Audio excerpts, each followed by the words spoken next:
شوفوا معايا سبحان الله العظيم، هذا السيد هذا دا الطوموبيل ديالو تصلح، الميكانيك خداها بدا كيصلح فيها وهو يلقى فيها مش واخدينو قاتلينو حالينو دايرين فيه السحر مخيطين ليه باش يأديو هذا السيد هذا ويدير كسيده في الطريق الى اخره.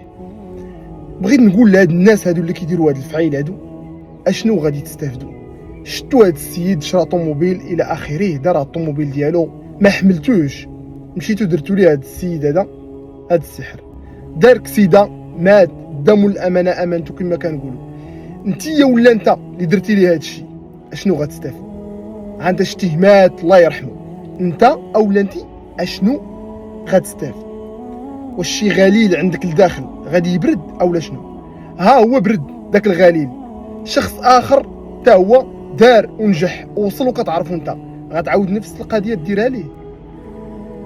هاد الناس هادو اللي كيديروا هاد الشيء واش ما كتخافوش الله؟ هاد الشيء اللي بغيت نعرف انا، واش ما كتخافوش الله؟ شوفوا شنو داروا ليه، قط داروا فيه السحر، اول حاجه قتلوا قط، داروا السحر اللي بغا يديروا. وهذا السيد هذا سبحان الله العظيم راه والله واخا يتجمع الانس والجن باش يضروك والله عز وجل بغى يحميك مستحيل. ها هو جاب حتى عند الميكانيك، ها هو السحر ديالو دابا غيطبطل الحمد لله.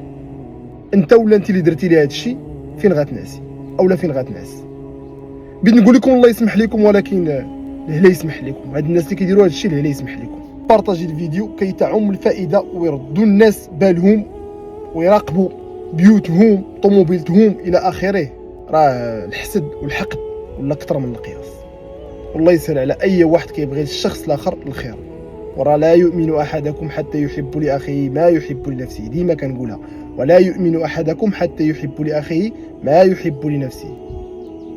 وتحياتي لكم، السلام عليكم.